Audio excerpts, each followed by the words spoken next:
y vamos a orar, tomando un tiempo para que oremos y vamos entrando en las profundidades que el Señor nos quiere llevar hoy.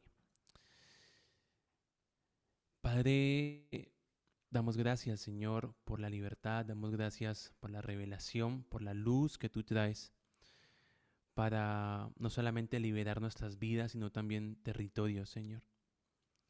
Y nos presentamos delante de ti como territorio, no nos presentamos como personas, nos presentamos como habitantes de este territorio, como pertenecientes a esta tierra, como vallecaucanos, Señor, para clamar delante de ti, Padre, que traigas mayores niveles de libertad a la tierra, a tu iglesia. Y nos presentamos reconociendo que somos hijos y reconociendo también que la creación, que el territorio, Señor, clama por nuestra manifestación. Así que disponemos nuestro corazón para que la revelación y la luz vayan profundo y pueda Cristo manifestarse en nosotros para que la tierra pueda ser liberada, Señor. Te bendecimos y te damos gracias, Padre. Amén. Amén. Bien, recapitulando un poco las dos ministraciones anteriores, de repente como nos vemos el segundo y el segundo y el cuarto jueves de cada mes, eh, es mucho tiempo, ¿no? Así que estuvimos hablando acerca de la patria y cómo ese concepto de patria está asociado a un padre y cómo un padre es quien nos da identidad y quien nos da forma. O sea, uno puede decir, por ejemplo, que un paisa es un paisa porque pertenece a una patria, tiene un padre que le da forma. Lo mismo diríamos de nosotros, ¿no? Obviamente, eh, ninguna patria es la verdadera, sino la patria del Padre, la Nueva Jerusalén. Esa es nuestra patria. ¿Y por qué? Porque ahí es donde está nuestro Padre y es nuestro Padre quien nos da forma, quien nos da identidad, eh, la forma y la identidad correcta. Las demás patrias nos van a dar lo incorrecto, lo incorrecto. Entonces, y lo falso. Entonces, es muy importante ese concepto de patria y entender cómo Gersón, cuando es expatriado, no solamente es expatriado, sino que también es huérfano. Alguien expatriado es alguien que no tiene padre. O, dicho de otra manera, tiene otro padre, cambio de padre, ¿no? Que no se puede. Piensen en lo natural, ¿no? De repente, digamos que Josué le dice a Hadol el día de mañana, no, ¿sabes qué? Me voy a cambiar de papá. Y no, ¿qué te pasa? No, es que hasta te pareces a mí, ¿no? Llevas mi sangre, no te puedes cambiar. Pero ese es el engaño en el que camina el hombre caído. El hombre caído cree que, que es dueño de su vida, que es dueño de su vida. Y vimos cómo ese expatriado, esa expulsión del hombre también comienza a desarrollar la mentalidad del egoísmo, ¿no? Y cómo en la mujer se comienza a desarrollar esa mentalidad. O sea, son consecuencias de la caída, pero tenemos que entender la caída como el proceso de ser expatriados, de salir de ese entorno, comienza a moldearlos. El hombre ya no es moldeado por el ambiente donde está, que es el Edén, sino que el hombre comienza a ser moldeado por toda la hostilidad que hay fuera del Edén, ¿cierto? Antes eh, él labraba la tierra, ¿cierto? Pero ahora cuando la va a labrar tiene espinos. Entonces eso comienza a moldearlo. La nueva patria, si cabe, terrenal, la física, comienza a moldearlo. Pero el corazón de Dios fue siempre el tenerlos cerca, por eso les provee, por eso les enseña a hacer los sacrificios, para que puedan acercarse a Él. Pero aparece este personaje Caín, y quiero hoy que podamos ir más profundo en, en el espíritu de Caín. Y puntualmente vamos a hablar mucho de lo que es el doble ánimo. Un expatriado eh, tiene doble ánimo, se mueve en el doble ánimo. Y vamos a ver por qué. Esto lo manifiesta Caín. Estoy buscando por acá, no sé por qué cerré las diapositivas y ya no recuerdo dónde están. Pero aquí están, listo.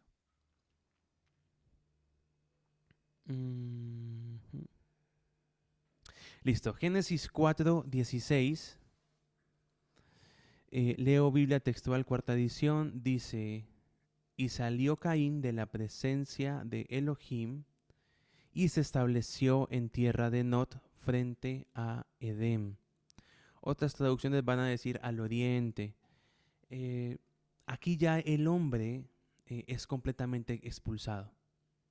O sea, Adán y Eva siguen viviendo donde viven. Supongamos que vivían al lado del Edén, ¿cierto? Pero Caín es completamente expulsado a causa del asesinato de su hermano, a causa de la violencia. Y vamos a revisar eso más adelante. Pero es muy interesante que cuando él sale de la presencia del Señor, de la presencia de Elohim, dice que se establece en tierra de Nod. Esa palabra Nod en el hebreo es Nod, es igual, tal como está ahí. Pero básicamente es una palabra que denota un ir y venir. Vagar sin rumbo o sin hogar. Entonces Caín sale de la presencia del Señor y tiene que buscar dónde establecerse. Noten, donde ellos estaban establecidos, posiblemente era ahí, ¿no? Delante del Señor. Pero cuando son expulsados, Caín tiene que buscar dónde hacerse, dónde vivir. Y se establece en tierra de Nod. Y Nod es una palabra hebrea que denota un ir y venir. Ir y venir. Un vagar sin rumbo. O sea, ese ir y venir es justamente ese doble ánimo. Vamos a ver por qué justamente es el doble ánimo. Santiago 1, 6, 8.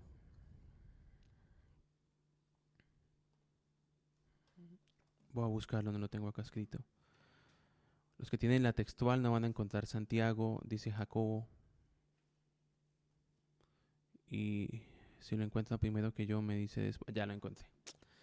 Santiago 1, 6, 8. Dice: pero pida con fe, no dudando nada, porque el que duda es semejante a una ola del mar, impulsada y zarandeada por el viento. No piense pues tal hombre que siendo varón de doble ánimo, inestable en todos sus caminos, recibirá cosa alguna del Señor. Note, una ola del mar, doble ánimo. ¿Cómo son las olas del mar? Van y vienen, van y vienen, van y vienen. Entonces Caín cuando sale, cuando ya queda completamente expatriado, recuerde, Caín, los primeros expatriados es Adán y Eva. Caín termina manifestando todo el mal, toda la maldad, todo lo corrompido que Adán y Eva le legaron. Fuera del Señor no hay lugar estable. Cuando Él sale de la presencia, Él no encuentra estabilidad. Dice que se establece, pero se establece en un ir y venir. Ir y venir.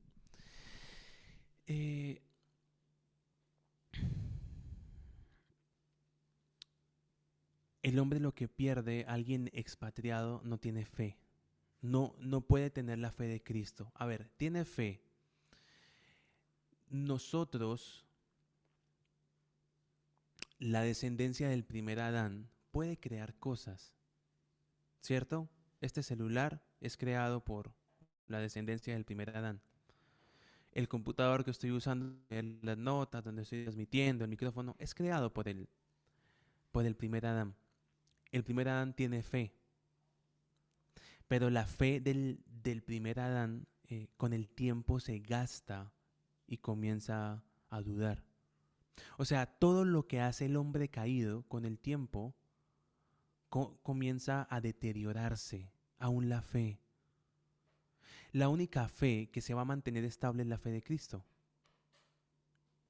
Pero la fe del primer Adán, la fe que viene de esa tierra roja, de esa patria caída, con el tiempo se va a desgastar. ¿Qué es la fe? Ayer lo compartíamos con la congregación y el Señor soltó algo muy lindo. Génesis 15.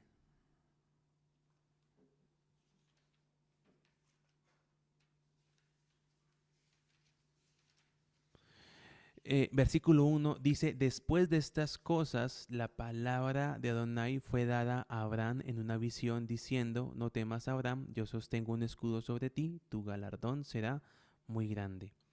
Después de estas cosas, ¿después de cuáles cosas? Bueno, de todo lo que sucede en Génesis 14, que es la guerra contra los 9 reyes por el rescate de Lot.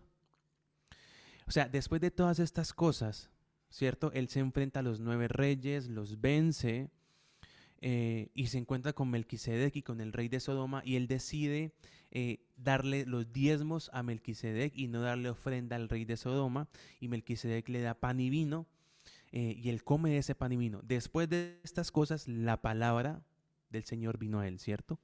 Versículo 2, y respondió Abraham, oh soberano, ¿qué me darás? Pues yo continúo sin descendencia, y el heredero de mi casa será este Damaseno Eliezer. O sea, viene la palabra del Señor, ¿no? Y Abraham comienza a manifestar sus preocupaciones. Y Abraham insistió, verso 3, he aquí no me has dado descendiente, y de seguro es un criado de mi casa quien me va a heredar. Pero he aquí la voz de Adonai a él diciendo, no te heredará este, sino que te heredará uno que saldrá de tus entrañas. Ahora, ponga atención, vamos a leer nuevamente el versículo 1 y vamos a pasar a leer el versículo 5. El versículo 1 dice, después de estas cosas, la palabra de Adonai fue dada a Abraham en visión. O sea, Abraham está en una visión. ¿Listo? Viene la palabra y él tiene una visión y comienza esta conversación con Dios. Versículo 5. Y lo sacó fuera y le dijo. Pregunta, ¿lo sacó fuera de dónde? Si está en una visión, ¿a dónde lo sacó? ¿Lo sacó de la visión o lo sacó de dónde? Continuemos. Mira detenidamente los cielos y cuenta las estrellas si las puedes contar. Y le dijo, así será tu descendencia. Verso 6, y creyó a Elohim y le fue reconocido como justicia.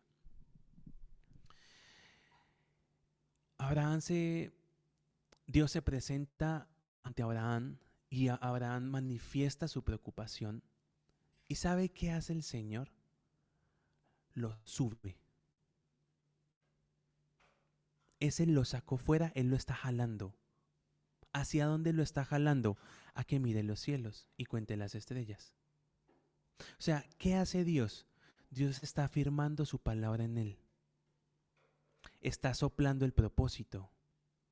Y cuando Abraham logra salir del plano terrenal, de mirar lo terrenal, ¿Dios qué está haciendo? Abraham está viendo lo terrenal. Mira, no tengo descendiente, va a ser Eliezer, etcétera, etcétera, ¿no? ¿Y qué hace Dios? Dios no lo consuela, Dios lo eleva. Y cuando lo eleva, allá en los celestiales, donde están las estrellas, es allá arriba Abraham cree y le es contado por justicia. O sea, la fe no se produce en la tierra, la fe se produce en los celestiales. Esa es la fe que perdura, la que se produce arriba. Muchas veces hemos comenzado algo creyendo, ¿cierto? Y con el tiempo decimos, uy, bueno, ya está como difícil, no, se me olvidó. No, la fe se produce en los ámbitos celestiales. ¿Y qué nos eleva? ¿Qué nos posiciona? La voz, la palabra. La palabra es lo que nos va a posicionar en los celestiales, es lo que va a soplar en nosotros propósito, es lo que nos va a dar el lugar allá arriba, ¿no? Y allá creemos. La lucha es mantenernos en la posición alta para que la fe que alcanzamos allá se mantenga. Yo no puedo creer acá. No es posible, porque todo lo que entra en la tierra, piense en el hombre, en usted, ¿no? Carne y hueso, pero usted es polvo. Usted fue tomado de la tierra. ¿Y qué hace el polvo? Corroe. Entonces, al momento en que yo bajo la fe, quiero bajar la fe al polvo, a lo terrenal, se comienza a corromper. O sea, no, nosotros en la naturaleza caída podemos creer, sí podemos creer, pero no nos va a alcanzar para creer lo suficiente. Por eso es necesario que la palabra nos posicione, porque la fe no es de este mundo. La fe viene de Cristo. Él es el autor y consumador de la fe. Entonces tenemos que aprender a estar en la posición donde la fe es la certeza. Porque todos hemos leído, ¿no? Ese versículo de Hebreos 11, ¿no? La fe ¿cómo es? 11.1. La fe es la certeza de lo que no se ve, la convicción de lo que... Y lo recitamos, ¿no? Allá no lo pegamos en las paredes, ahí está, ¿no? Y si le preguntamos seguramente a un no creyente qué es la fe, nos dirá ese versículo también, ¿no? Porque es súper conocido. ¿Cuál es el asunto? Que en este mundo, en este plano, en el polvo, no hay certeza, no hay convicción. Porque todo lo que es producido por el polvo, por nosotros, desde la naturaleza caída, con el tiempo va a deteriorarse. Todo lo que hacemos desde el primer Adán, con el tiempo se deteriora, tiene fecha de caducidad, no perdura. Y eso tiene que ver con el doble ánimo, tiene que ver con la inestabilidad. No somos capaces de producir nada inestable. Perdón, nada estable. Todo lo que producimos es inestable. Entonces, constantemente vamos a leer, por ejemplo, en el capítulo 16 de Génesis, que Abraham no logra mantenerse, que viene otra palabra de su esposa, viene otra palabra que le cambia la posición, le cambia la fe y termina haciendo las cosas de una manera que Dios no mandó a hacerlas, ¿cierto? Pero, a ver, ninguno diga que no tiene doble ánimo porque todos lo tenemos. Todos en algún área, en algún aspecto, manifestamos el doble ánimo. Porque es herencia genética que viene justamente desde la caída. La palabra doble ánimo en Santiago 1:6-8 en el griego es dipsikos. De esa palabra se deriva la palabra psicología. ¿Y qué significa esa palabra dipsikos? Dos mentes. O sea, el doble ánimo no es que yo me siento bien y luego me siento mal, porque así lo entendemos. No, doble ánimo en el griego es dos mentes. Dos mentes. Entonces está hablando de un hombre dividido que tiene dos espíritus o dos mentes o una doble vida. Ahora uno dirá, no, yo no tengo una doble vida, Daniel, ¿cómo se le ocurre? Yo vivo en integridad, yo me congrego, yo no engaño a mi esposa, yo soy un buen cristiano, ¿no? Ahora, la doble vida no, en el nivel superficial, sí tiene que ver con eso. Alguien que dice una cosa, ¿no? Es por decirlo, por colocar un ejemplo, alguien que se congrega, que diezma, que ofrenda, es el cristiano ideal, no está en todo en la congregación, pero de vez en cuando va y se junta con sus amigos, toma licor, ¿no? Doble vida, o sea, eres un hipócrita. Pero en realidad la doble vida tiene que ver con un enfrentamiento que siempre estamos teniendo. ¿Qué es el doble ánimo? Las dos mentes. ¿Dónde se produce el doble ánimo? Porque Caín es la manifestación, él es la expresión visible de un problema estructural que comienza en la vida del hombre desde la caída. Así que acompáñenme a Génesis 1 y vamos a ir viendo qué es esa doble mentalidad, ese doble ánimo. Génesis 1, no, perdón. Génesis 3. Dice 3:1, pero la serpiente era astuta más que todo animal salvaje que Adonai Elohim había hecho. Y dijo la serpiente a la mujer, entonces Elohim ha dicho, no comáis de ningún árbol del paraíso. Y la mujer respondió a la serpiente, del fruto de los árboles del paraíso podemos comer, pero del fruto del árbol que está en medio del paraíso, Elohim ha dicho, no comáis de él, ni lo toquéis, para que no muráis. Pero la serpiente dijo a la mujer, ciertamente no moriréis, pues sabe Elohim que el día que comáis de él, se os abrirán los ojos y seréis como Elohim, conocedores del bien y del mal. Y vio la mujer que el árbol era bueno para comer, y era agradable a los ojos, y deseable para adquirir conocimiento. Y tomó de su fruto, y comió, y dio también a su marido que estaba con ella, y él comió. Eh, Terminamos ahí en el versículo 6, ¿no? 6. Génesis 3, 1 al 6. Aquí está la manifestación de la doble mentalidad. El doble ánimo, vuelvo y digo, no tiene que ver con que me siento bien, me siento mal. Ah, los de doble ánimo son los bipolares, no, ahí va, no, no.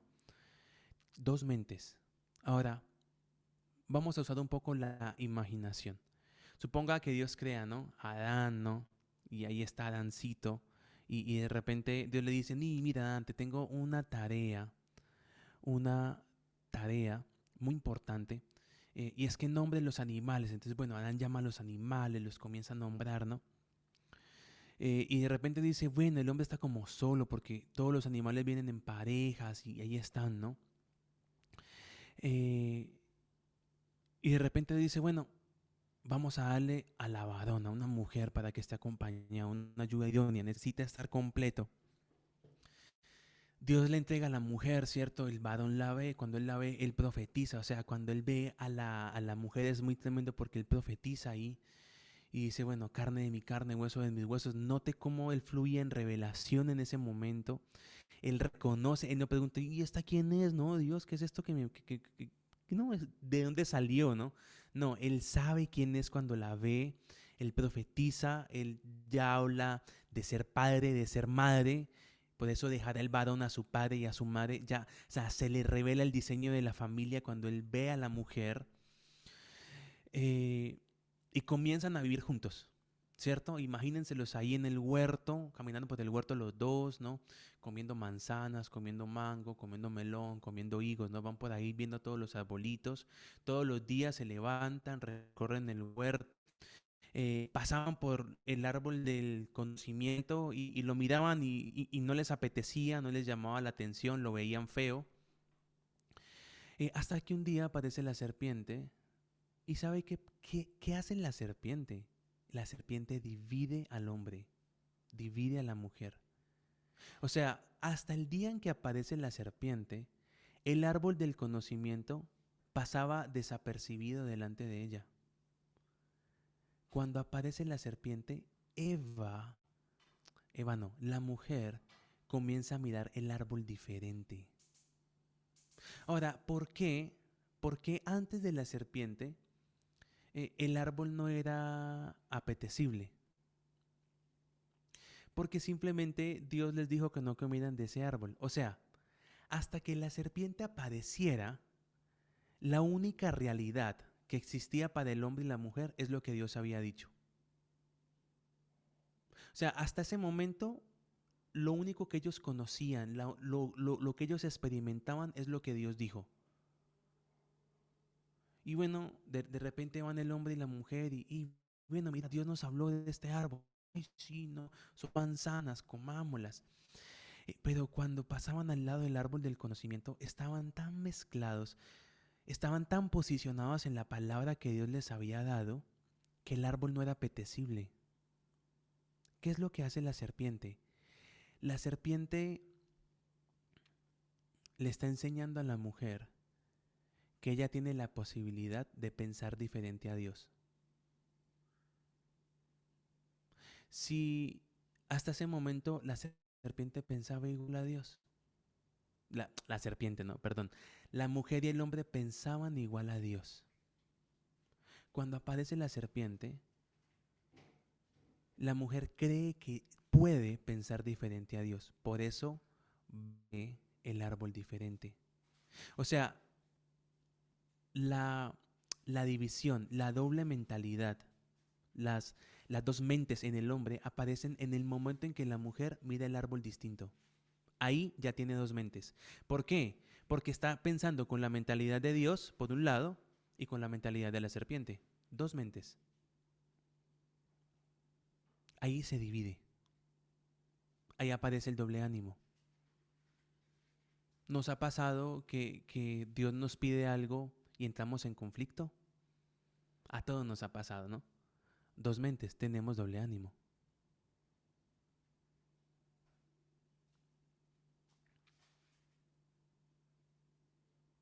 La primera manifestación de que estamos divididos es que somos inconstantes.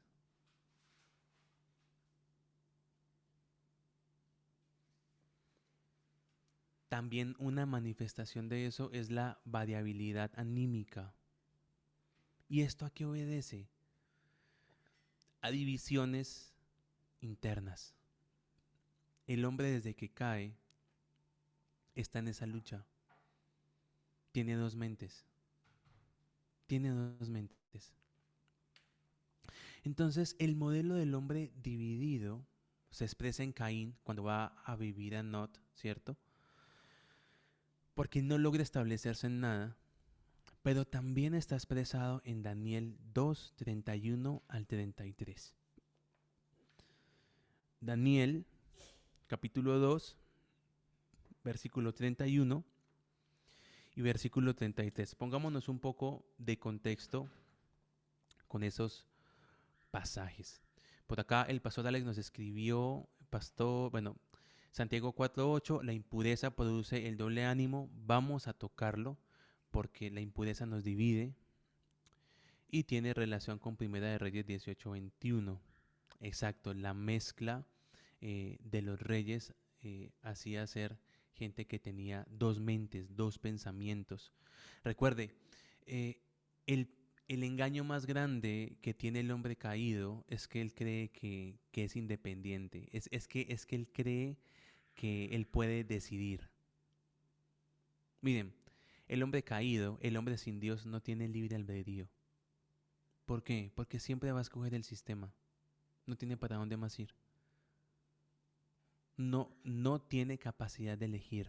Siempre está dentro del sistema. Cuando llegamos a Cristo, recuperamos la capacidad de decidir con luz. Alguien que no tiene luz no puede decidir. ¿Cómo va a elegir si no está viendo? No tiene cómo. Vamos a Daniel 2. Daniel 2, 31 y 33. Recuerde, coloquemos un poco de contexto aquí. De repente se levanta un día el rey de Babilonia, Nabucodonosor, muy inquieto porque ha tenido unos sueños, ¿no? Que lo tienen súper inquieto.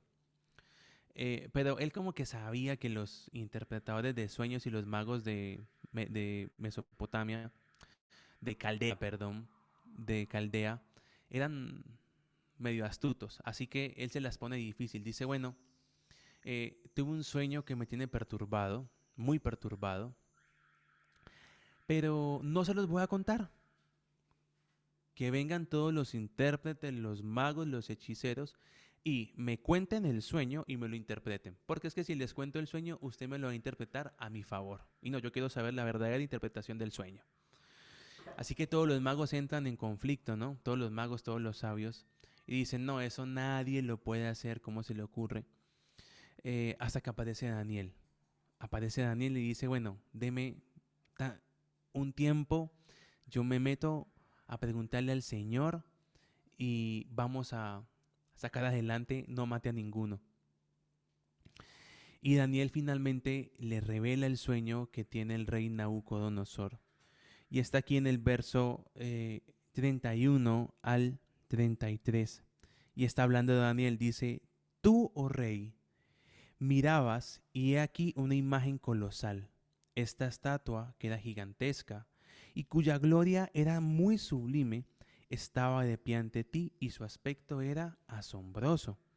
La cabeza de esta imagen era de oro fino, su pecho y sus brazos de plata, su vientre y sus muslos de bronce, sus piernas de hierro, sus pies en parte de hierro y en parte de barro cocido. Este es el sueño que él ve. En este sueño él también ve que... eh, vamos a continuar. Estabas mirando, verso 34, hasta que fue cortada una piedra, no con mano humana, y golpeó la imagen en sus pies de hierro y barro cocido y los desmenuzó. Entonces fueron desmenuzados juntamente el hierro, el barro cocido, el bronce, la plata y el oro, y fueron como tamo de las eras del verano que el viento arrebata, sin que de ellos quede rastro alguno. Pero la piedra que golpeó la imagen vino a ser un gran monte que llenó toda la tierra. Daniel le interpreta el sueño, ¿no? Y le dice que habla de un reinado, que la cabeza es el reinado de él, el pecho es el de su hijo, eh, los muslos es el vientre es otro reinado, el muslo es otro reinado.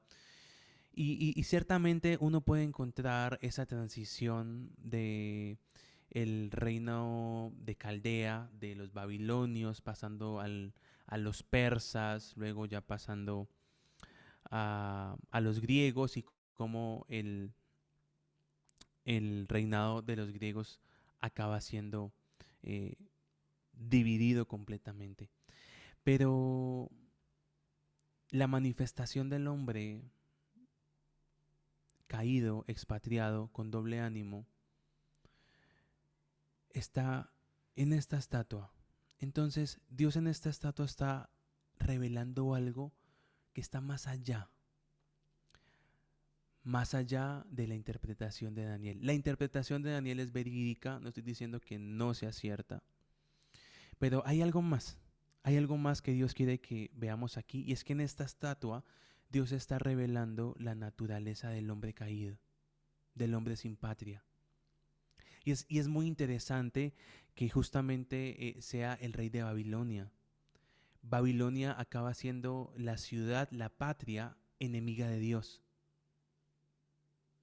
O sea, acaba siendo una edificación que termina oponiéndose a la ciudad de Dios. O sea, es muy violento, es muy violento. El hombre sin patria sí o sí va a terminar dentro del sistema babilónico, porque está en un doble ánimo, porque es egoísta, eh, porque no tiene dónde establecerse. Y Babilonia, cuando uno mira a Babilonia, Jeremías 51 habla de Babilonia como un monte destructor. Otras traducciones van a decir tu volcán destructor. ¿Qué es Sión? Sión es un monte y Babilonia también es un monte. Cuando uno lee en Apocalipsis la descripción de Babilonia, de la ciudad, Apocalipsis 19, si no estoy mal, y cuando uno lee en Hebreos 12 la descripción de Sión, del monte Sión y la ciudad que está encima del monte Sión, la Nueva Jerusalén, uno se va a dar cuenta que son muy parecidas. O sea, Sión es la edificación que el hombre caído quiso hacer para recuperar lo que perdió. Babilonia, perdón. Es la edificación del hombre caído para tratar de recuperar lo que perdió. La patria, el gobierno. O sea, Babilonia es de las manifestaciones más terribles de la tiniebla. Y es aquí donde se expresa la naturaleza del hombre caído. Entonces vemos una estatua que tiene cabeza de oro, ¿cierto? O sea, es un hombre que en su cabeza se cree divino, cree que es dueño de su vida. El oro tiene que ver con la naturaleza divina.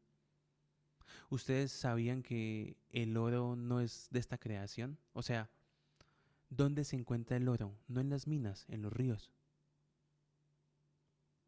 Se ha encontrado oro en asteroides, en el espacio. O sea, no se sabe de dónde vino el oro. Nosotros sí sabemos, ¿no? Pero la ciencia no sabe de dónde viene el oro. Porque si uno comienza a cavar en la tierra y va profundo, profundo, va a encontrar plata, va a encontrar bronce, ¿cierto? Va a encontrar todas estas cosas. Pero el oro no. El oro está en los ríos. Entonces, esta estatua con cabeza de oro es un hombre que en su mentalidad se cree divino.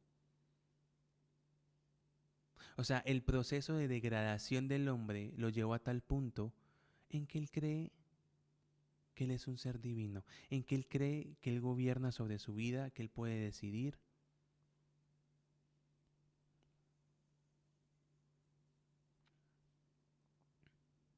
Tenemos que su pecho y sus brazos son de plata. Es un hombre que cree que es justo, se cree justo. La plata nos habla de la justicia. El pecho y los brazos son de plata. Cree que las obras que hace son justas. Cabeza de oro, alguien que en sus pensamientos cree que es divino. Cree que puede vivir independiente de Dios. Hace de sí mismo, de sus necesidades, su Dios. El pecho y los brazos de plata nos hablan que él cree, está engañado en su corazón y se considera justo.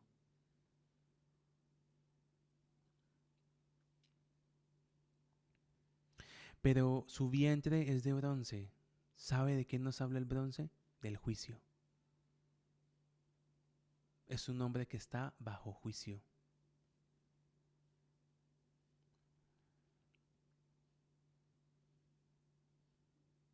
El bronce también nos habla de que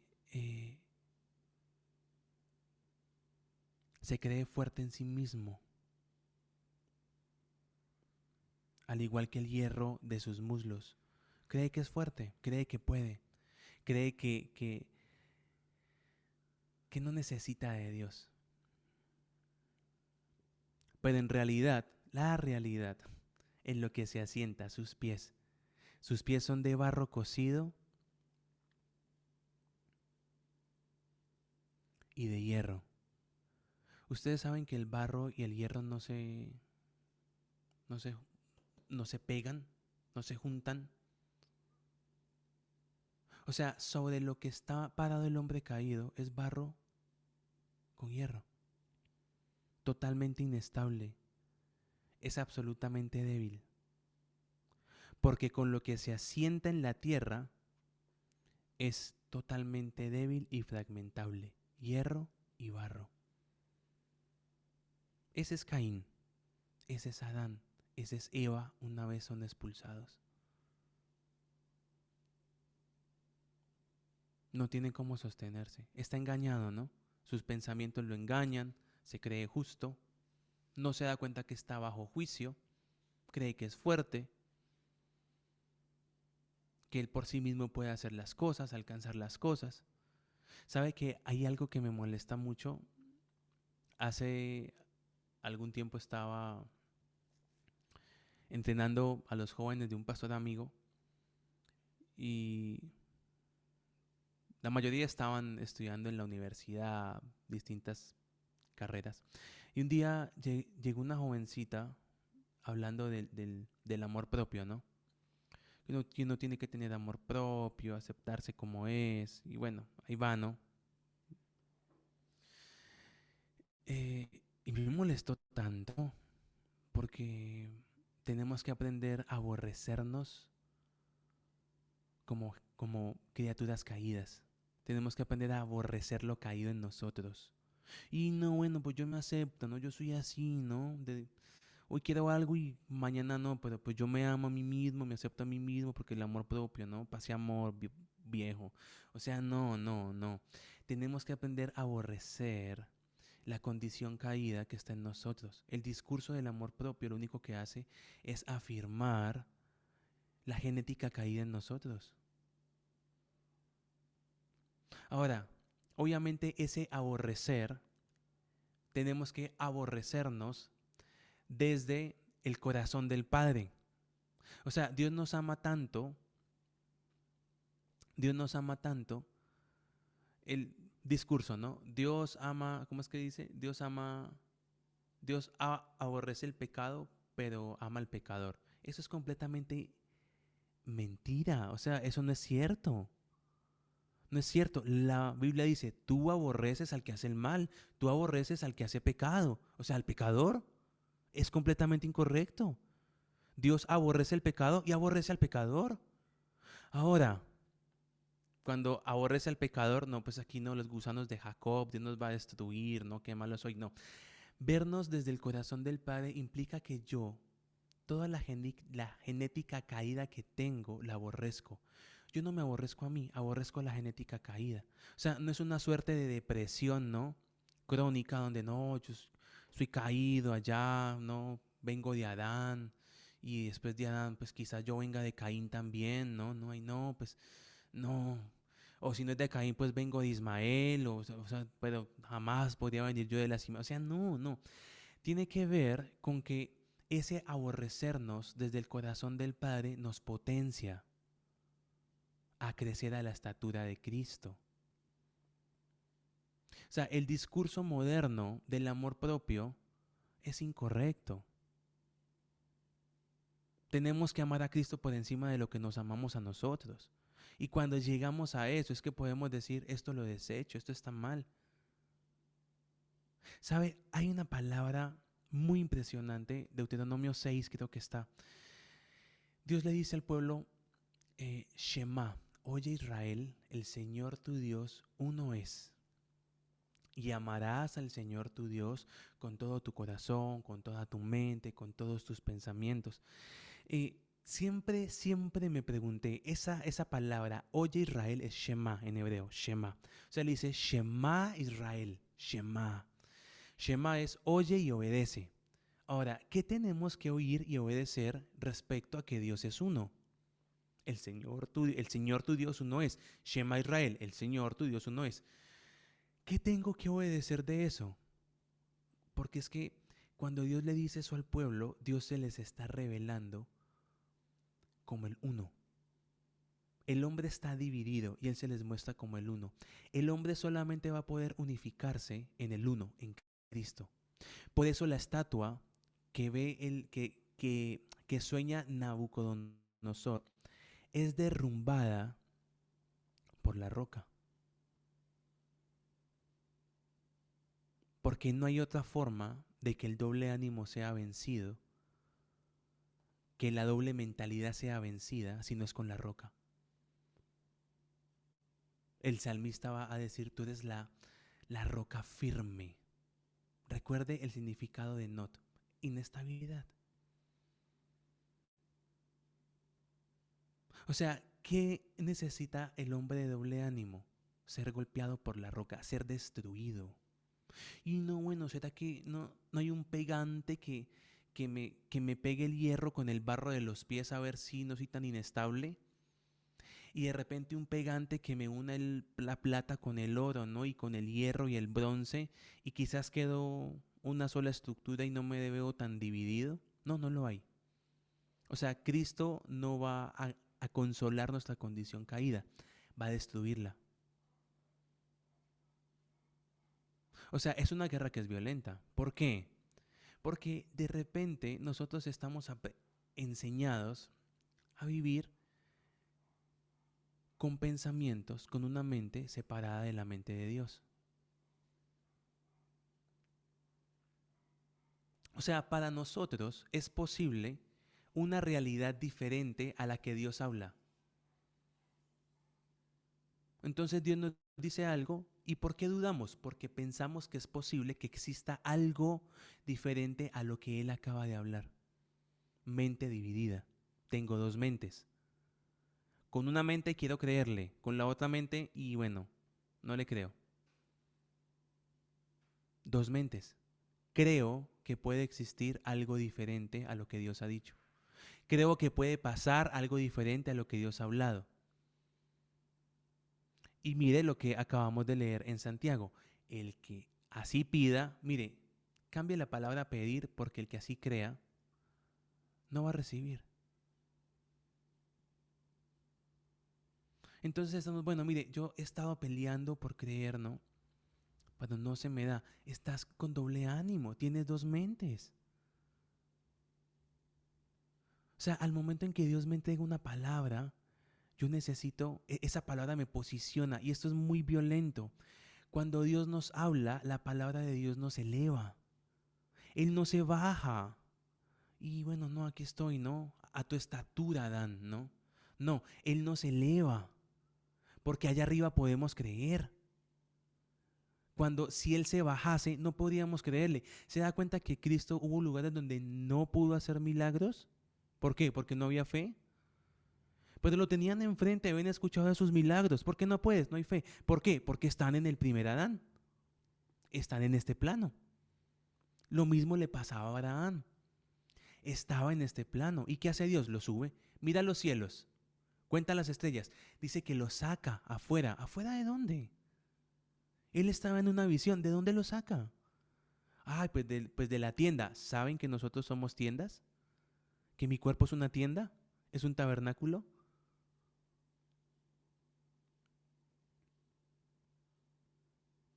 O sea, lo único que va a unificarnos a una sola mente es que la roca nos desmenuce. Si la roca no nos desmenuza, no nos golpea, no vamos a poder tener una única mente, ser de un solo ánimo. Entonces, claro, hemos escuchado, yo muchas veces lo escuché. Y uno como pastor, ¿no? Bueno, aquí como en Hechos 2, todos unánimes, ¿no? Y viene el Espíritu Santo. ¿Y sabe por qué no viene? Porque aunque estemos juntos en el mismo lugar, ahí está el hermano pensando que si por la tarde va a ir a lavar el carro, está la hermana pensando en lo que va a comer después, y hay cada uno, aunque estamos juntos, no estamos unánimes. ¿Qué es unánimes? En una sola mente. ¿Cuál mente? La mente de Cristo. O sea, al momento en que yo logre comenzar a unificarme, voy a poder comenzar a edificar el cuerpo. Es el dilema de Pablo en Romanos 7. Eh, lo que quiero hacer no hago. Entonces, si hago lo que no quiero hacer, no soy yo el que lo hago, sino el pecado que está en mí. Oye, Pablo, o sea, estás mal, viejo, ¿no? Ve donde un psiquiatra, ¿no? Claro, él estaba ahí. Mire, yo sé lo que es lo bueno, pero no acabo haciéndolo. ¿Estás bien? No, no, yo no estoy bien, diría Pablo, ¿no? Vamos allá, Romanos 7.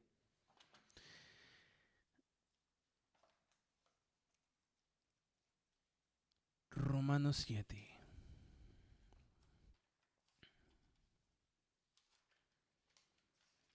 Deme un segundo, lo encuentro porque... Ah, ya lo encontré. A veces las epístolas están acá en otro orden en la textual. Comencemos. Romanos 7, versículo 7. Vamos a leerlo. Dice, ¿qué pues diremos? ¿La ley es pecado? De ninguna manera. Más bien, no conocí el pecado, sino por medio de la ley, y ciertamente no habría conocido la codicia si la ley no dijera, no codiciarás.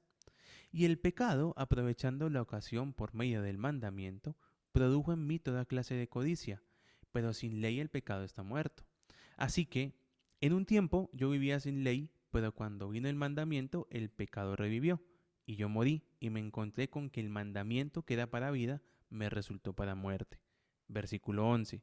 Porque el pecado, aprovechando la ocasión por medio del mandamiento, me engañó por completo, y por medio de él me mató. De manera que la ley a la verdad es santa y el mandamiento santo y justo y bueno. Entonces, ¿lo bueno de Dios llegó a ser muerte para mí? De ninguna manera. Antes, para que el pecado se mostrara como pecado, me produjo la muerte por medio de lo bueno, a fin de que, a causa del mandamiento, el pecado llegara a ser sobremanera pecaminoso. Versículo 11. Porque sabemos que la ley es espiritual, pero yo, habiendo sido vendido de la esclavitud del pecado, soy carnal.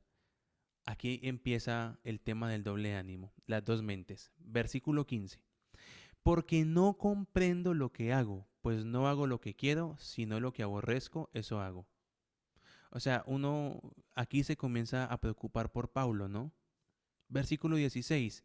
Y si lo que no quiero, esto hago, apruebo que la ley es buena. A ver, Pablo, ¿cómo así que haces lo que no quieres? O sea, no puedes gobernar sobre lo que haces. Versículo 17. Así que ya no soy yo el que hago eso, sino el pecado que mora en mí. Porque sé que en mí, esto es, en mi carne, no mora el bien, porque el querer está a mi alcance, pero no el hacer lo bueno. Mm. O sea, yo quiero hacer lo bueno, pero no lo puedo hacer. Pues no hago el bien que quiero, sino el mal que no quiero, este hago. Pobre Pablo, ¿no? Y si lo que no quiero eso hago, ya no lo hago yo, sino el pecado que mora en mí. Así que, queriendo yo hacer lo bueno, hallo que la ley de lo malo está presente en mí. Porque según el hombre interior me deleito en la ley de Dios, pero veo otra ley en mis miembros, que combate contra la ley de mi mente, y me hace prisionero de la ley del pecado que está en mis miembros. Miserable de mí, ¿quién me rescatará de este cuerpo de muerte? Ahora, mire la respuesta.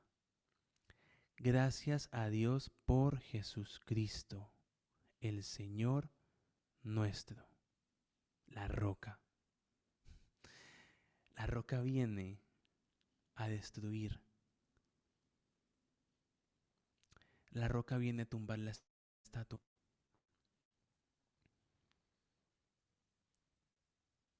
La roca viene a desmenuzar la estatua. Lo único firme que puede tener el hombre es Cristo.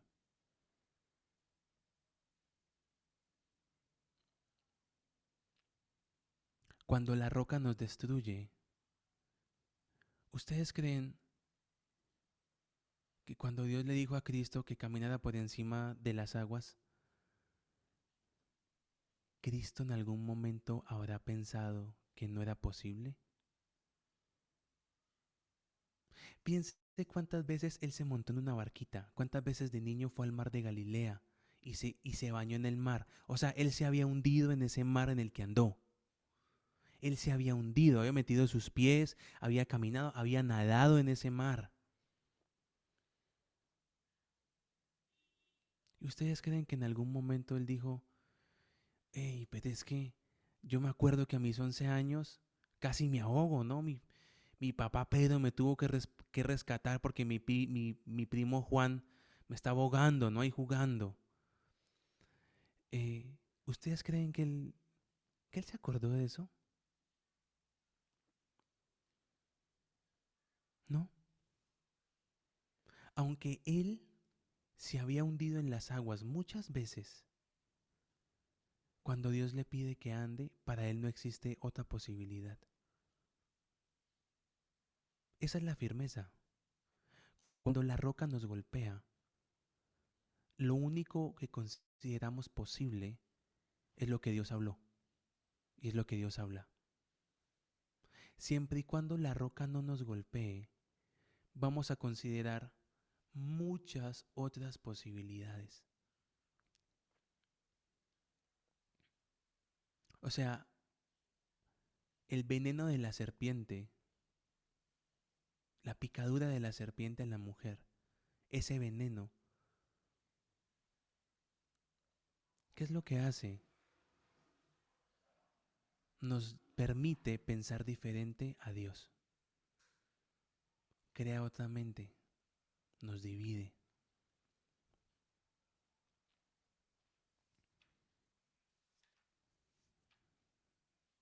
Y Santiago 4:8, el pastor nos había mandado el verso. Santiago 4:8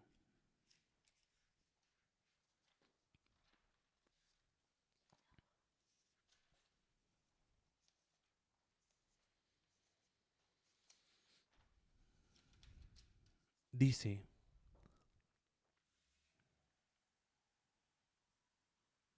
mm, leámoslo desde el 7. Dice, sed pues dóciles a Dios y resistid al diablo y se irá de vosotros. Eh, es molesto este versículo porque está mal traducido, porque en realidad la palabra resistir no es resistir, sino reprended. ¿qué hizo la mujer con la serpiente? La estaba resistiendo. Eso estaba haciendo. Y entre que la resistía, pues la picó. Y cuando la picó, se dividió. Y cuando se dividió, ya, metió la pata. No hay de otra. O sea, ¿qué era lo correcto de la mujer ante la serpiente? No voy a hablar contigo. Y salí corriendo. O sea, noten que la posibilidad de pensar diferente a Dios, en el caso de la mujer, en el caso de Abraham, aparece por una voz externa. Abraham aparece ¿quién? Sarai, su esposa, ¿no? Y bueno, mira, nada que concebimos, aquí está Agar, pues echémosle a Agar mano, ¿no? Total, que el hijo de Agar nazca en mis piernas, va a ser como mi hijo, todos lo hacen así, uno más, uno menos, pues ¿qué más da?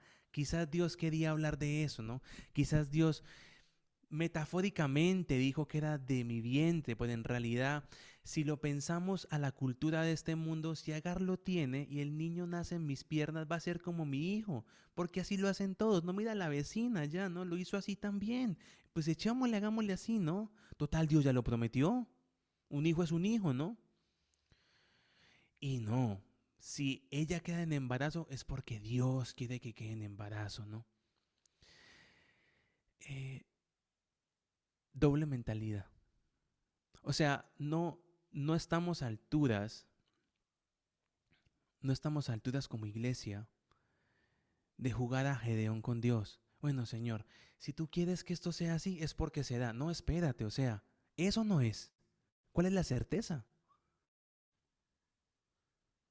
Bueno, Señor, o sea, ¿tú crees que el diablo no puede hacer que las cosas salgan?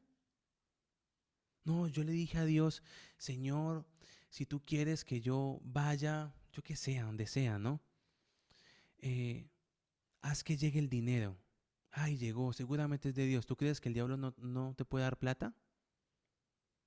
O sea, ese es Gedeón. Señor, si quieres que vaya, entonces voy a poner esta mantita acá afuera y que llueva, pero que la manta no se moje, ¿no? Y pasa, ¿no? Y luego, no, a ver, no, estaba muy fácil. No, más bien, que no llueva y que la manta amanezca mojada.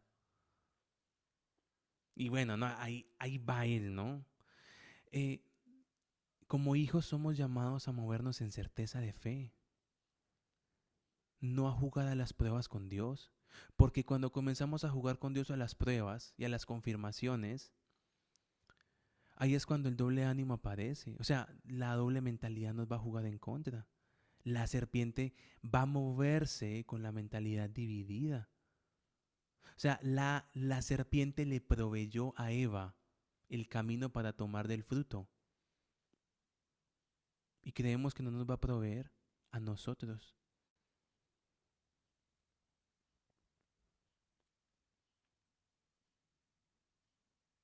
O sea, no estamos en tiempos de tirar suertes. Bueno, si se dan las cosas es porque tú quieres. No, Dios quiere que se den o no. Porque pueda que se den. Y si Dios te dice que no, es certeza. O sea, esa es la certeza. Esa es la mente de Cristo. Yo no creo que Cristo, bueno, pasemos por Samaria. Señor, si hay una mujer, es porque quieres que hable con ella. Si no, no. Dice, no, tengo que pasar. Y él se para en el pozo a esperarla. Lea Juan 4, dice, él la estaba esperando. Y cuando la ve, me imagino que me dice, casi no llegas, ¿no? ¿Qué calor hace? Hay una serie muy buena, se llama The Chosen, la pueden ver, es gratuita, pero hagan una ofrenda, ellos que están produciendo esa serie. La ofrenda más pequeña, $15, miren, no es nada. Habla de la vida de Cristo con los discípulos de una manera tan especial. Es tremenda, se la recomiendo, les mandamos el link en un rato para que la puedan ver. Pueden verla sin ofrenda, pero yo les animo que coloquen una ofrenda y siembren en estos hermanos. Eh, ya van en la segunda temporada, es muy buena. Pero ahí él va a esperar, ¿saben? En el último capítulo de la primera temporada, él va a esperarla a la mujer samaritana. Y eso está en Juan 4, él va y la espera. Él dice, bueno, si hay un pozo me siento, si no, no. No, él sabía que tenía que ir al pozo. Y bueno, Señor, si aparece un paralítico, Padre, ¿no? Bueno, Padre, si aparece un paralítico es porque tú quieres que lo sane, si no, entonces no lo sano, ¿no? Certeza. Oye, Cristo, ¿por qué haces esto? Todo lo que veo a mi Padre hacer, eso hago. Certeza. O sea, el, el momento en que Cristo, porque Cristo tuvo un momento en que pudo pensar diferente al Padre, cuando antes de ir a la cruz. Y saben, Pedro como, fue el instrumento de la tiniebla que quería llevarlo a desarrollar una mentalidad distinta. Va Cristo y le dice, bueno, tengo que morir. ¿Y qué le dice Pedro? No vayas a la cruz. ¿Sabe cuál es la respuesta de Cristo? Reprender al diablo. Apártate de mí, Satanás. Le dice, oye, Pedro, ven, ¿cuánto tiempo juntos, no? Eres uno de mis favoritos, ven, ven, hablemos. No, él lo reprende. Apártate de mí, Satanás. Pedro acababa de decirle que él era el Cristo. Acababan de bajar del monte de la transfiguración. Solamente fueron tres, Juan, Jacobo y Pedro. Pero la serpiente por medio de Pedro detecta en Cristo el temor de ir a la cruz. ¿Y qué busca hacer? Lo mismo que hizo con Eva, conectarse con un deseo incorrecto que tenía Cristo para llevarlo a desarrollar una mentalidad diferente. Hay algo que el Señor nos ha estado ministrando este tiempo como congregación. Tiene que ver con el gozo. Y es que tenemos una imagen de un Cristo sufriente, ¿no? Uno va a una iglesia católica y está ahí, ¿no? Cristo sufriendo con su corona aquí, ¿no? Los ojos medio llorosos, mirando al cielo. Ahí está, ¿no? Vemos el Via Crucis y lo mismo, ahí Cristo sufriendo, ¿no? El pobrecito. ¿Sabe qué nos reveló el Señor? Que Él estaba gozoso mientras lo crucificaban porque estaba haciendo la voluntad del Padre. Y el salmista dice, el hacer tu voluntad me ha agradado. Entonces Cristo no sufrió, Él estaba gozoso. Hebreos dice, el cual por el gozo puesto delante de Él. Si Cristo hubiera sufrido mientras lo azotaban, obviamente le dolió. Él no era masoquista, obviamente le dolía, pero el gozo de hacer la voluntad del Padre era más grande, porque si él hubiera sufrido, si él hubiera dicho, ay, qué difícil es esto, tenía una mente dividida, porque la voluntad, cuando nos unimos a la voluntad, cuando nos unimos a la mente de Cristo, podemos caminar por encima del sufrimiento en gozo. O sea, Cristo no sufrió yendo a la cruz, ni tampoco sufrió cuando Pedro lo negó, porque él sabía que él iba a restaurar. Y no fue, ay, no. O sea, es tan violento porque él se entrega, llévenme. Y mientras lo azotaban, claro que gimió, claro que gritó de dolor, pero estaba gozoso porque estaba haciendo la voluntad. O sea, note cómo él tuvo que apartarse a Getsemaní para poder ser uno. 3 veces ora. Y la tercera vez que sale, bendito Dios, no sabemos qué pasó, pero él se entrega. Cristo se entrega. Cristo reconoce, eh, no se haga mi voluntad, sino la tuya. ¿Qué está manifestando en Cristo? La naturaleza del hombre caído, la división, dos voluntades, dos mentes. Pero Getsemaní fue tan violento para Cristo, tan violento, que él sale queriendo ir a la cruz. Iba a la cruz gozoso. Entonces mientras le enterraban los clavos, ¿cierto? Porque las películas nos juegan en contra. Ay, no, míralo cómo grita, cómo sufre. Yo creo que sí le dolió, claro. Era su carne la que estaba siendo perforada, la que estaba siendo lacerada. Los romanos eran muy crueles, pero él tenía gozo, porque esa era la voluntad del Padre. Esa era la voluntad del Padre.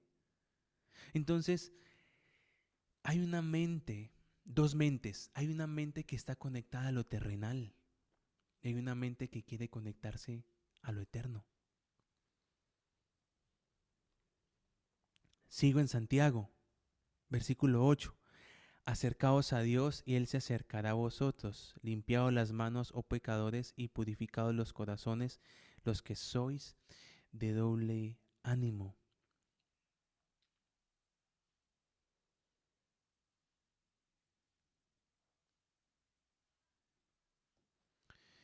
Esto hizo Cristo. Cuando Él detectó el doble ánimo en Él, fue a lo profundo del corazón del Padre. Fue a lo profundo. Dios va a trabajar nuestro corazón cuando nos metemos en la profundidad de Él.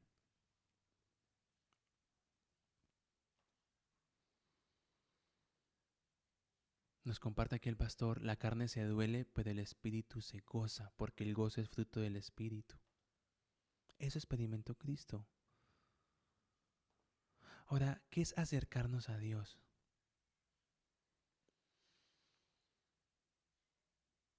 Miren, quien es liberado en lo secreto tiene la capacidad de guardar la libertad, porque peleó la batalla y caminó el camino con Dios para ser libre. No, necesito que un pastor venga, ¿no? Y me ministre. Hay cosas que van a necesitar de ministración. Y pues no, necesito que me oren, que me unan la mente. Tengo dos mentes, vea, todos la tenemos. ¿Quién me ministra, no? Estoy lleno del Espíritu Santo, pero la iniquidad me persigue, ¿no? Está súper lleno, hermano. Me imagino. Métete con Dios. Aprende a pelear, aprende a ser Israel, el que pelea junto a Dios. ¿Sabe cuándo se rompe la iniquidad? Cuando nuestra genética es cambiada. Y no hay hombre en esta tierra que nos pueda cambiar la genética. Es el Padre. Es el Padre. No, es que esta maldición generacional, hermano, no se imagina. No. Pero yo hablo en lengua, las interpreto, el Espíritu Santo me llena. ¿Y sigues con maldición? No, no, espérate, ¿no? Hay algo que no cuadra. Estás llena del Espíritu, lleno del Espíritu, y te quejas por maldiciones generacionales, lo que sea, ¿no? No, espérate.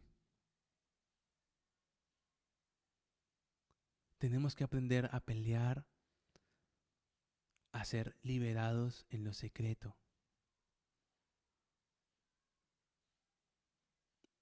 Que aprender a ser Israel. Por eso le dice Shema Israel, el Señor tu Dios uno es. Les está enseñando, tienen que ser uno. Si no somos uno, no vamos a poder amar a Dios.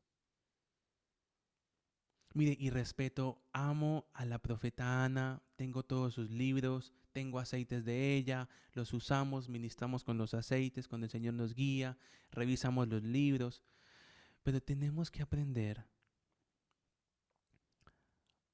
a darle más poder a la roca, a la luz, que a la tiniebla.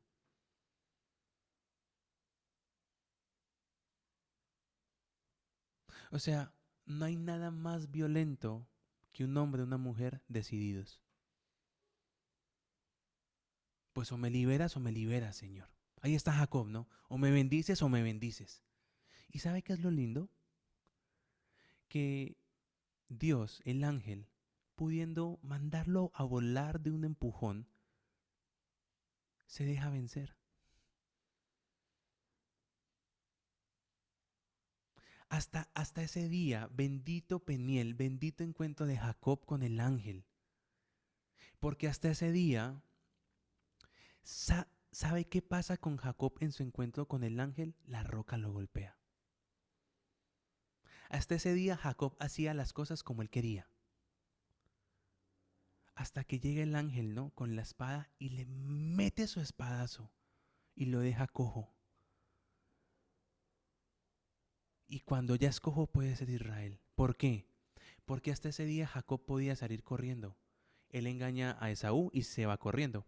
Jacob iba a ser primogénito. Él buscó la primogenitura como quiso. Y él iba a ser primogénito. O sea, Esaú iba a terminar desechando la primogenitura. Pero él decide hacerlo a su manera. Se va, a su suegro lo engaña, ¿no? Yo creo que Labán dijo, ya, andate porque cuando te pido las del rebaño que están con manchitas, todas salen sin manchas, cuando te las pido sin manchas, todas salen con manchas, me estás quebrando, ¿no? Y él sale corriendo. O sea, era súper astuto el hombre, tenía muy buenas ideas. Pero es un desperdicio, es un desperdicio que vivamos con nuestros pensamientos cuando tenemos la mente de Cristo. ¿Qué le enseña Dios en Peniel a Jacob? A caminar con él. Por eso lo deja cojo. Dice, mira Jacob, te voy a destruir. Y él, bendíceme, listo, esta es la bendición. ¡Pah! Le pega. Lo deja cojo. ¿Cuál fue la bendición? Que él nunca más va a poder correr. Que siempre va a tener que esperar a Dios. Siempre va a tener que depender. Ese es el rocazo que recibió Jacob. Esa es la roca que lo derrumbó. Y le dice, vas a ser Israel, el que pelea junto a Dios. ¿Y sabes la madurez que Israel alcanza, que Jacob alcanza? Al punto que cuando van a Egipto, miren, después de que él se encuentra con el ángel en Peniel, a Jacob, le violan a su hija, se mueren sus nietos, eh, Leví y Simeón hacen de las suyas, ¿no? Con Siquem y con toda esta gente. Eh, cree que se muere José, se muere Raquel. Cuando la roca lo golpea, él comienza a ser quebrantado.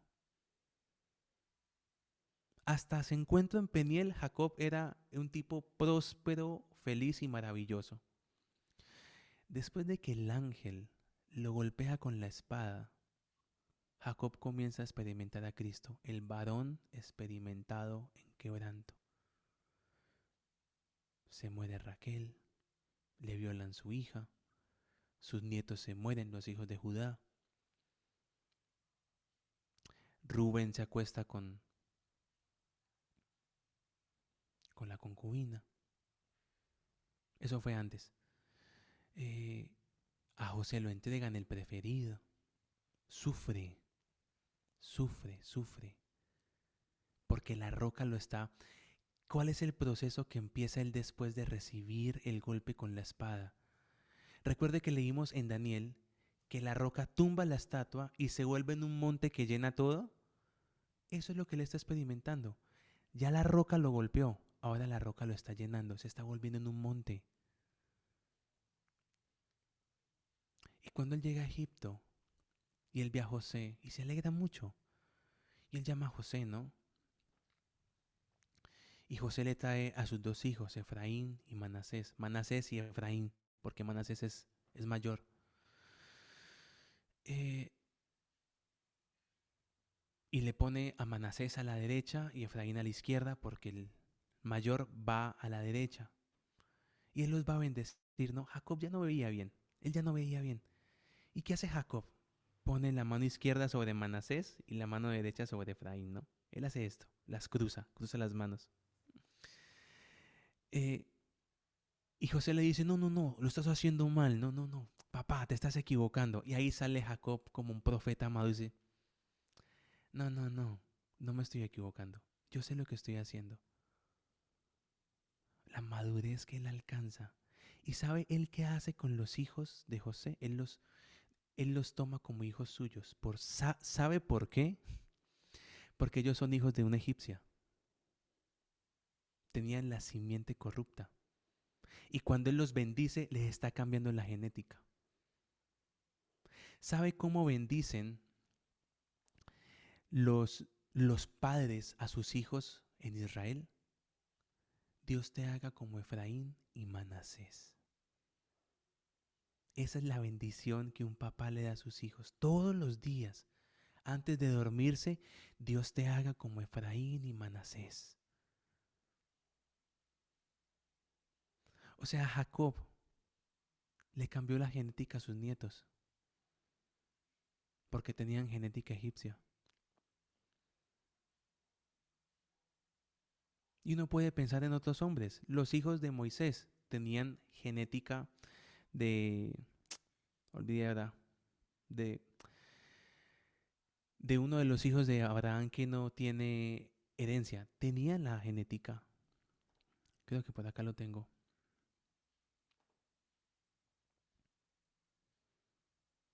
Mm, de Madián. Pero los hijos de Moisés no prosperan. No sabemos nada de ellos. Pero los hijos de José con una egipcia as- comienzan a ser parte de las tribus. Porque les cambia la genética. Jacob les cambia la genética.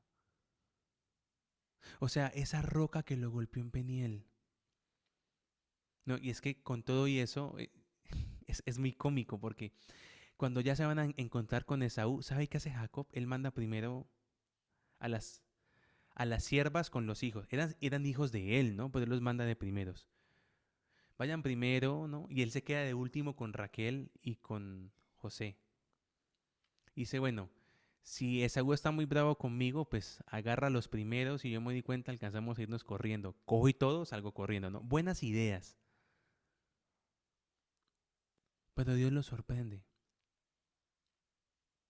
Dios destruye el doble ánimo en Jacob. Le enseña a ser uno con él. A ser uno. O sea, ¿quién iba a pensar que Jacob iba a terminar convocando a sus 12 hijos para profetizar sobre ellos? ¿Sabe qué hace él con Leví? Muchos creen que él está maldiciendo a Leví. Él no lo está maldiciendo. Él está secando en Leví lo incorrecto. Vamos allá.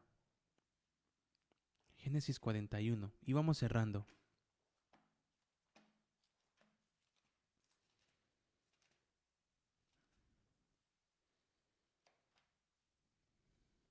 No, no es 41. Génesis 49. Perdón. Versículo 5 dice, Simeón y Leví son hermanos, sus cuchillos instrumentos de injusticia. No entre mi alma en su consejo, ni mi espíritu se une a su asamblea, porque en su furia asesinaron varones y en su temeridad desjarretaron bueyes. Eran malos, los hijos de Leví eran malos, los hijos de Jacob, perdón. Verso 7, maldito su furor porque fue cruel y su furia porque fue implacable. Este versículo 7, él no los está maldiciendo. Esto que está haciendo aquí Jacob es lo mismo que hace Cristo con la higuera que no da fruto. Está secando la raíz incorrecta en ellos. Ay, Jacob los maldijo. ¿Tú crees que Jacob, en ese nivel que él estaba ahí de Cristo, los iba a maldecir? No, él seca en ellos. En realidad los está liberando. Está secando en ellos la violencia incorrecta. Está secando en ellos la furia. Lo está secando. Es lo mismo que hace Cristo con la higuera. Te secas. Y se seca. Está secando lo incorrecto. ¿Por qué lo puede hacer? Porque tiene la mente de Cristo. No podemos desperdiciar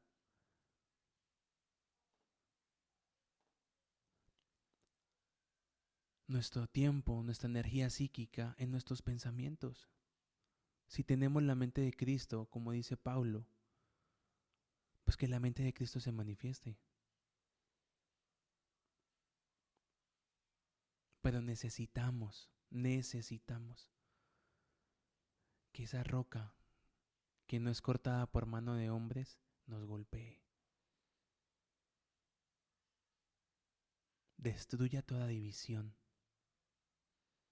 y comience ese proceso de roca a monte que llena todo. Ese fue el proceso de Jacob. La vida de Jacob es muy linda, revísenla.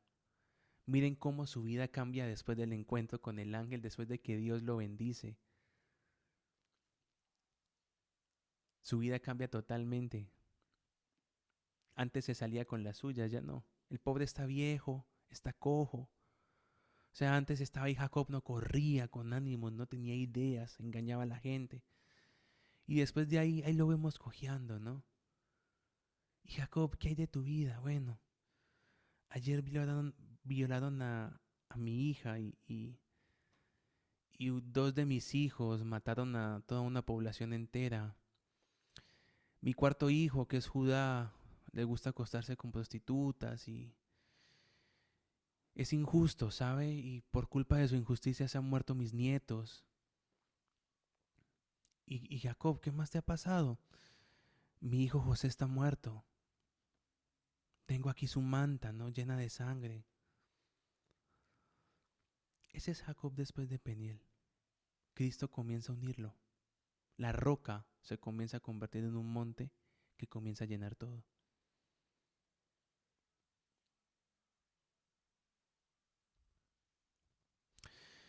Así que creo que el Señor pone delante nuestro como Asaf. Iba a mencionar algo de Asaf, pero por el tiempo ya no lo hago. Pero mire el Salmo 73. Vamos a verlo. ¿Qué tiempo ni qué tiempo? No me va a tomar más tiempo, mucho tiempo. Salmo 73.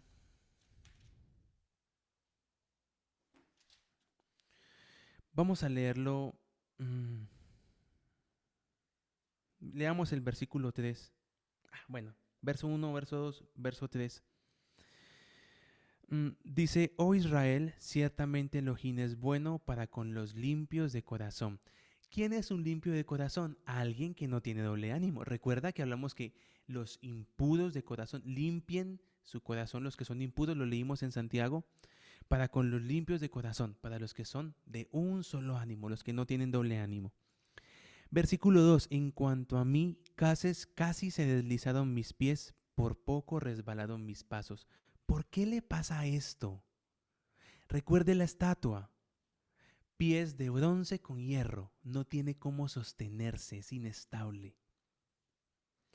Verso 3, porque tuve envidia de los soberbios viendo la prosperidad de los malvados.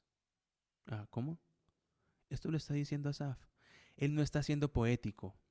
Y no, mira, voy a escribir un poema, ¿no? Me voy a inspirar en algo, voy a salir a ver el atardecer, a ver qué se me ocurre escribirle a Dios, ¿no? No, o sea, él está contando, él está profetizando aquí, nos está contando su experiencia.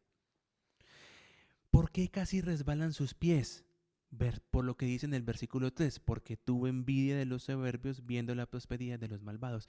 Se da cuenta que en el momento en que él se divide, aparece el doble ánimo, aparece la inestabilidad, la manifestación de los pies de esa estatua. Porque no hay dolores en su muerte y su vientre está lleno de grosura. Aquí vemos la manifestación de esa cabeza de oro. Está razonando envanecido en sus propios razonamientos, sabio en su propia opinión, ¿no?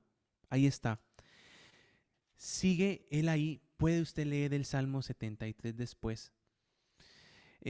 Verso 13, mire lo que dice. Entonces en vano he limpiado mi corazón y lavado mis manos en inocencia. Versículo 13. Mira el punto de división que él llega. Él se divide. Asaf se divide. Esto es un doble ánimo. Aquí ya no tiene el corazón limpio y él cree que lo tiene limpio. O sea, este versículo, en vano he limpiado mi corazón. Oye, Asaf, ya es impuro tu corazón, ya te dividiste. Pero es la manifestación de la estatua. El pecho y los brazos de plata cree que es justo, cree que es bueno. Pero en este versículo 13, ya su corazón es impuro.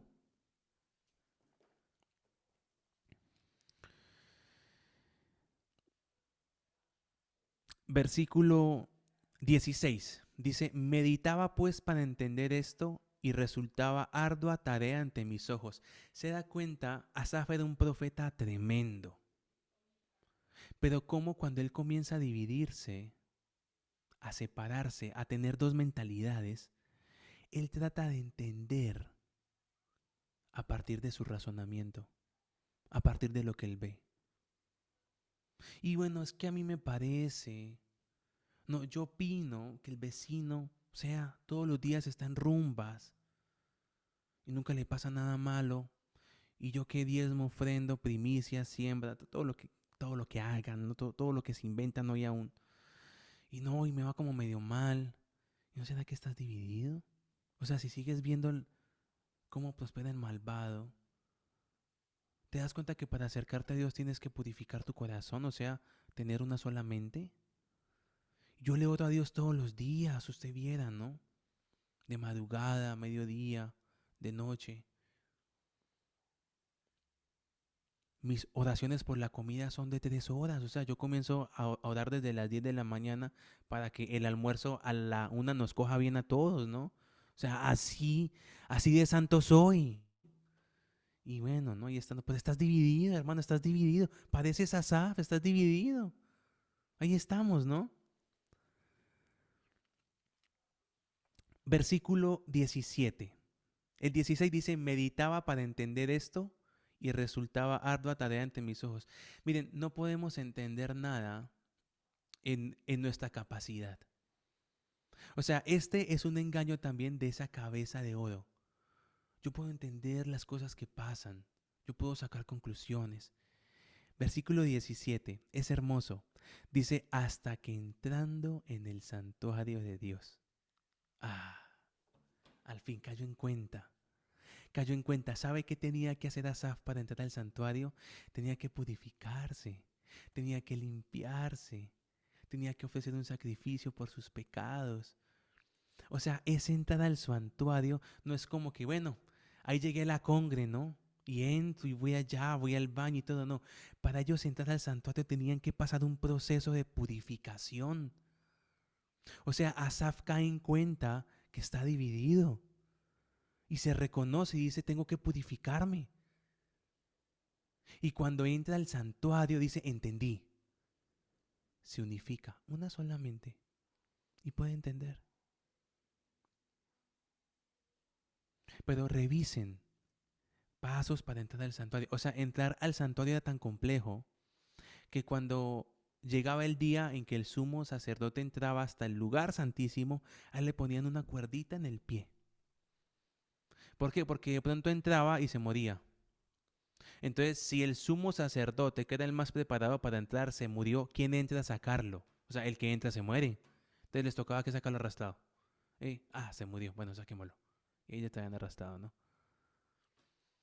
sea, el proceso de entrar, aún la ropa que vestían. Si al sacerdote un día se le olvidaba ponerse, voy a decirlo así, sus calzoncillos de lino, se caía muerto. Caía muerto. Tenía que vestirse de la forma correcta. No podía entrar como quisiera. Y a Asaf le toca pasar ese proceso. Él no puede entrar al santuario como quiere. Él es un levita. Así que todo ese proceso de división de la mente, del versículo 1 al versículo 16, es alguien dividiéndose. ¿Qué lo divide? Lo terrenal. Lo terrenal. Del versículo 17 en adelante es el uniéndose a la mente y los pensamientos de Cristo. Es el volviendo a decir, la única realidad es lo que tú hablas. Y se establece. Se establece. O sea, ¿cómo comenzamos a trabajar con el doble ánimo? Hasta que entrando al santuario.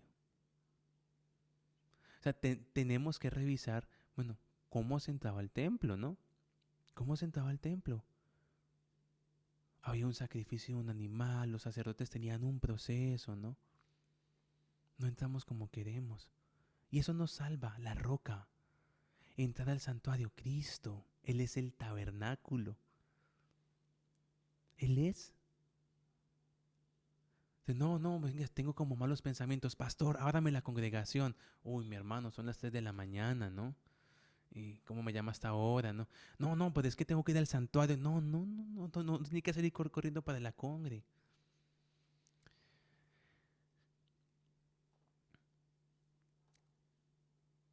Quien es liberado en lo secreto tiene la capacidad de guardar la libertad porque peleó la batalla y caminó con Dios para ser libre.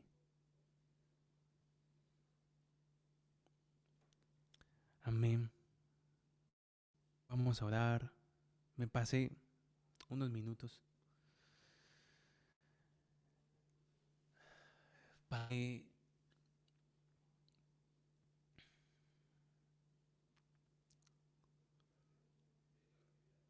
necesitamos que la roca nos golpee. Necesitamos que la estatua, Señor, nuestra, sea golpeada con la roca. Y como Jacob pasa de ese proceso en que la roca se vuelve un monte que llena.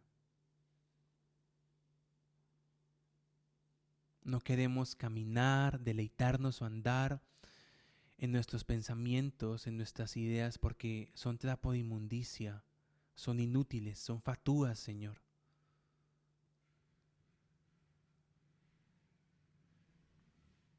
Queremos tener una sola mente, y es la tuya. Saca el veneno de la serpiente que se entró en nosotros y ayúdanos a discernir cuando la serpiente quiere nuevamente mordernos. No queremos resistir, queremos reprender.